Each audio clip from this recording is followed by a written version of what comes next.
Hi everyone, this is Kyle Sands here with another RBYW Speaks. Quick announcement from us. We now have a Twitter account. It's at Real BY Wrestling. So check that out. We'll keep up to date that on when we have small stories that aren't big enough to do a real video about. We'll just post quick little news.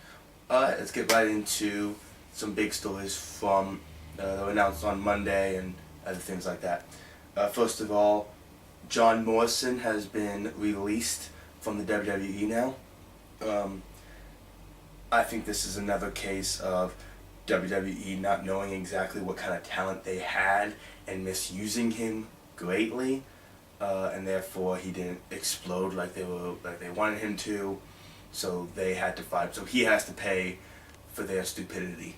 I think it's dumb. I think Morrison is, without a doubt, was the most athletically gifted wrestler they had on WWE. Bar none. He was just incredible. And he did so much stuff that only he can do on WWE. No one else can physically do the things he did, and he did it all perfectly. The issue that I think he ran into is his character wasn't all that interesting. He had a very flat character, which I don't particularly think is his fault.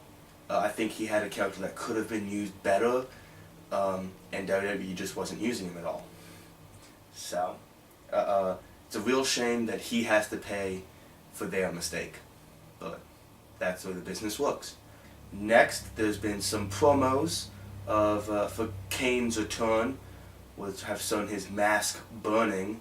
So there are rumors going around that Kane is going to return as Masked Kane, which, I'll be honest, I'm super excited for. I prefer Masked Kane to regular Kane. I think he was better. I think he was much more interesting. And I'm interested to see how they pull this off and how they work with it. Next, they've also been showing promos for a new WWE Network with this weird new logo that they have. As you know, the regular WWE logo, which is from the WWF logo, it kind of like it looks like it's drawn on. Now it looked, a new digital thing, and I don't know, it looks weird. As for what the WWE Network is, it's going to be showing a lot of, basically it's WWE 24/7. So I don't see how much real difference we're going to be seeing with, that. Final story is about the whole setup for the triple threat match at TLC.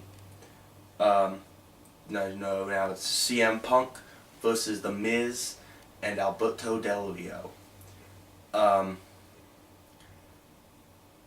It should be interesting. It's a triple threat TLC match. Cena was going to be in it, but then backed out so that Zack Ryder could get his United States title shot, which, again, I thought it was a weird way to set that up. It was very strange, very just odd. It wasn't it was just weird. Let's just leave it at it was just weird. I think I prefer it this way. I'm glad I'm not going to be seeing John Cena in another WWE title match. Because when I see Cena versus The Rock, when I see The Rock carrying John Cena through a match, I would like it to not be for the WWE title. Because I don't want to see Cena carrying the title anymore. I'm bored of him. I'm sick of him. And I will be for quite some time. Maybe forever. But yeah, we have CM Punk, Miz, and Alberto Del Rio. So it could be a great match. Could be a really crappy match. So that's all I got for today. Subscribe, comment, follow us on Twitter. I'm not a huge fan of Twitter personally, but figured for this purpose, I'll make an exception. So yeah, do that.